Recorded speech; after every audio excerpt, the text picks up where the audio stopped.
Philippe Lachaud, Élodie Fontan, bonjour. Bonjour. Je suis très heureux d'être avec vous pour la sortie de Nicky Larson.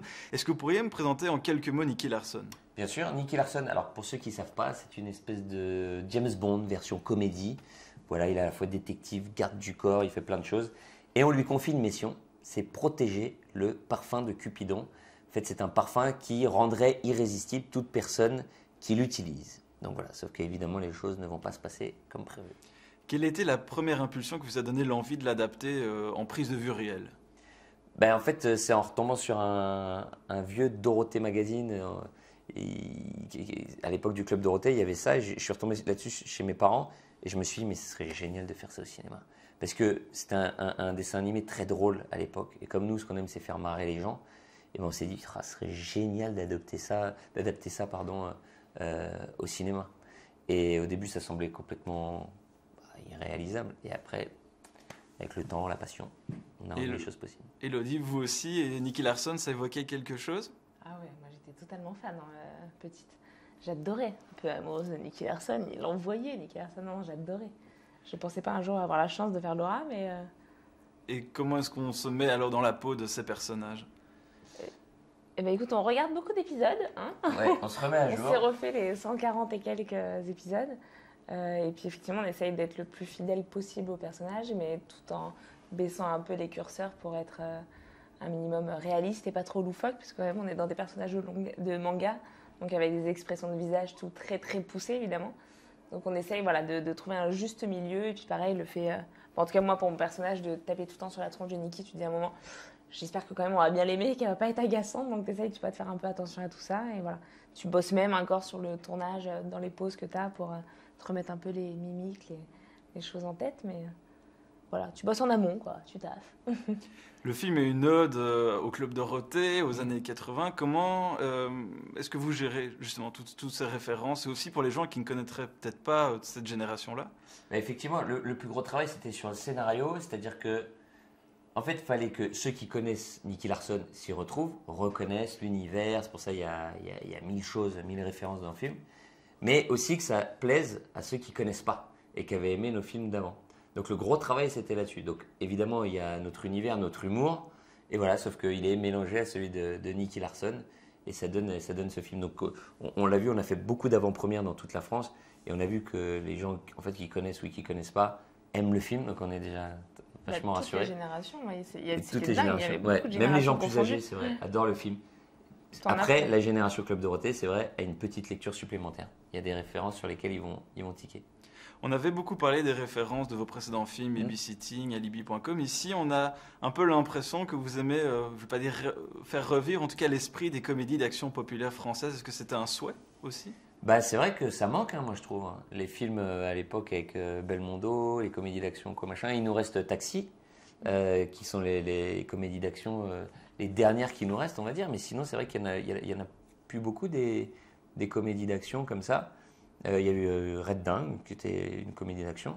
Donc, si on peut relancer un peu le mouvement, ce serait chouette, c'est agréable. Il y a un peu l'esprit du film justement de Belmondo, le Magnifique aussi. Ouais, et à faire, c'est tellement kiffant. Parce que, évidemment, même si la priorité, c'est de faire rire, comme il y a une petite partie action quand même aussi, tu kiffes. Ça. Ouais. Surtout nous, comme on l'a jamais fait, on découvre ça, c'est génial. Que ce soit les courses-poursuites en voiture, les gunfights, tout ça, tu t'éclates, franchement.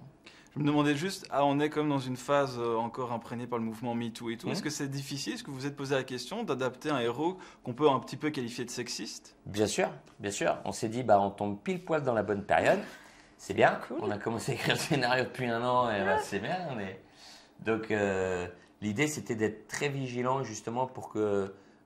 Tu es obligé de raconter ce trait de caractère, sinon c'est pas Nicky Larson. Donc il aime beaucoup les femmes. Et donc voilà, l'idée c'était de s'appliquer pour que ce soit à chaque fois marrant, sans jamais que ce soit gênant. Donc voilà, et c'est le cas, parce que là, le film, il y a beaucoup de gens qui l'ont vu déjà. En légèreté, c'est vrai que c'est et il n'y a aucun problème. C'est tellement un gosse. Et puis tu as toujours Laura qui veille quand même, qu'il n'y ait pas de débordement et qui le remet en place vite fait, bien fait. Ce qui m'a beaucoup plu, c'est l'univers visuel, le design. Est-ce que vous êtes posé la question justement d'incorporer les références nippones tout en situant quand même l'action de ces Patrozu? Comment est-ce que vous avez joué justement entre, on va dire, cette culture française et cette culture plutôt asiatique? Bah, l'histoire, c'est vrai, à la base, se passe à Tokyo. Sauf qu'on ne pouvait pas aller à Tokyo pour plusieurs raisons. Mais surtout, la vraie raison, c'est que on est tous français. Et on s'est dit, bah, en fait, on va être tous français. Et on va être au milieu de tous les Japonais à Tokyo. Et comme par hasard, tous les gens qu'on croise parlent japonais. On s'est dit, en fait, ça va faire. Parle français, pardon. On s'est dit, ça va être curieux plus qu'autre chose, quoi. Donc, on s'est dit, en fait, on va les mettre dans une ville, une espèce de mégalopole qu'on va construire. On s'est aidé des effets spéciaux. Et on ne va pas dire où on est. Donc visuellement, ça ressemble à ceux qui connaissent Nicky Larson à l'univers. Mais on ne dit pas où on est.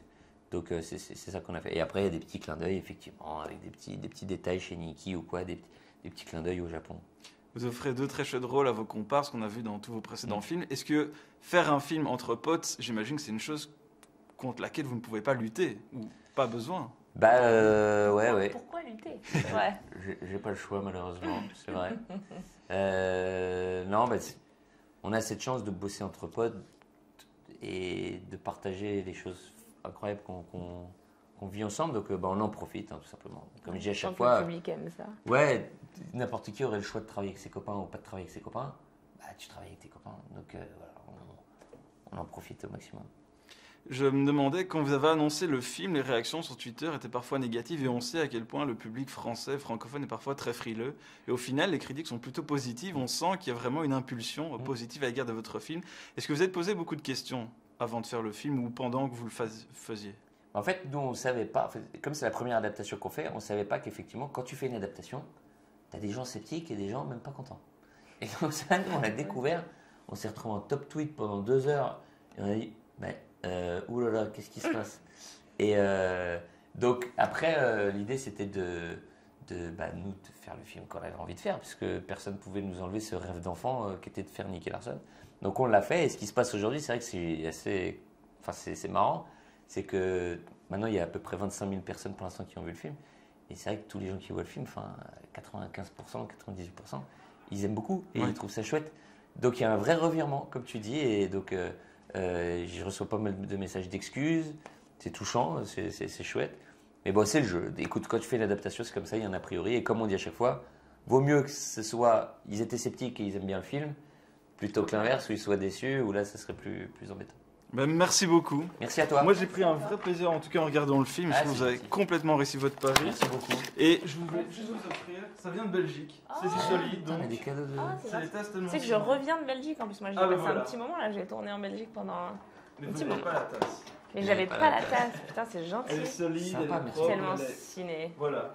Donc la prochaine fois, C'est hyper Merci. gentil. au plaisir de vous accueillir du coup en Belgique. Ah bah, avec C'est grand très plaisir. sympa. Merci à vous. Merci à toi beaucoup. aussi.